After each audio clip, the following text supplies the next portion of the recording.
Bonsoir, merci d'être avec nous sur Journal de guerre. Au 326e jour de la guerre entre le Hamas et Israël, voici ce qu'il fallait retenir de la journée à 19h30.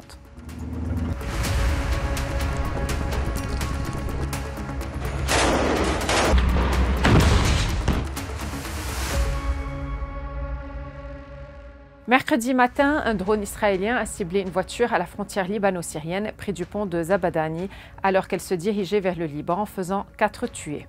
Un peu plus tôt, 2 missiles guidés ont visé les environs de la localité de Aïtaloun au Liban Sud sans faire de victimes. Ces incidents surviennent à la suite d'une nuit tendue où un drone israélien a pris pour cible, juste avant minuit, 2 camionnettes dont l'une a été touchée alors qu'elle transportait des armes.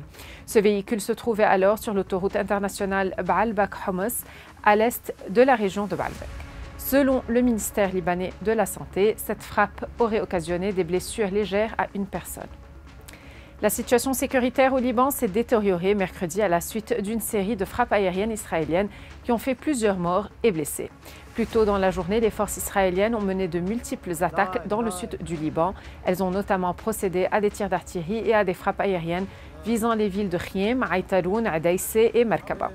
En outre, les tirs d'obus au phosphore ont provoqué la suffocation d'un citoyen qui a été soigné plus tard à l'hôpital gouvernemental de Marjayoun. En outre, les tirs d'obus depuis les positions israéliennes ont provoqué des incendies dans les oliveraies et les grandes zones agricoles. En réponse aux frappes aériennes israéliennes précédentes, le Hezbollah a frappé le nouveau quartier général de la brigade occidentale au sud de Yarra, ciblant des positions et des officiels. Le Hezbollah a également frappé la position de Rouaïset el-Alam dans les collines de Kfar Shouba et le site de Bayad Blida, tous deux avec des armes à missiles. Le Conseil de sécurité de l'ONU a prolongé d'1 an le mandat de la FINUL, appelant à la désescalade après une flambée de violence entre Israël et le Hezbollah.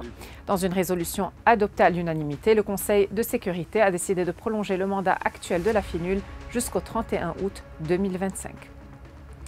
L'armée israélienne a annoncé mercredi avoir commencé une opération antiterroriste dans le nord de la Cisjordanie occupée, où elle dit avoir éliminé 9 terroristes armés au cours de plusieurs raids simultanés.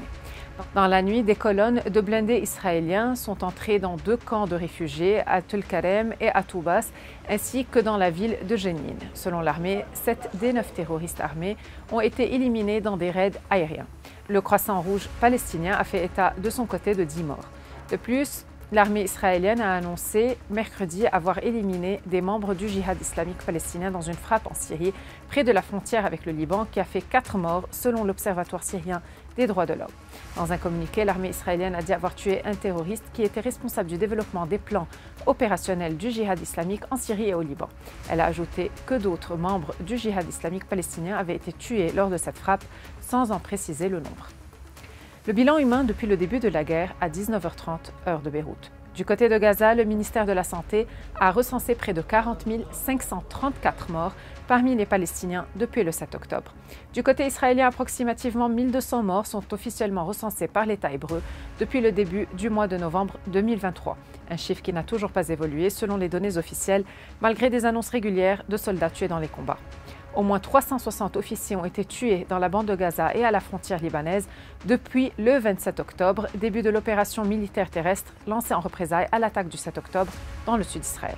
Les États-Unis ont annoncé mercredi de nouvelles sanctions visant des colons israéliens en Cisjordanie occupée, exhortant Israël à lutter contre ces groupes extrémistes accusés d'attiser les violences. L'annonce intervient le jour même où l'armée israélienne a lancé une opération militaire de grande ampleur dans le nord de la Cisjordanie occupée, tuant selon elle 9 combattants palestiniens.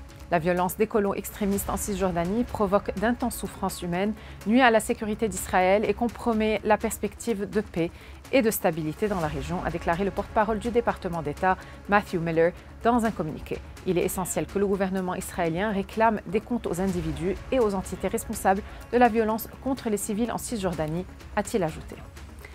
Merci de nous avoir suivis sur Ici Beyrouth. On se retrouve demain pour un autre résumé de la situation. Vous pouvez suivre toute l'actualité concernant cette guerre sur notre site web www.icibeyrouth.com sous la rubrique Guerre Israël-Hamas ainsi que sur tous nos réseaux sociaux.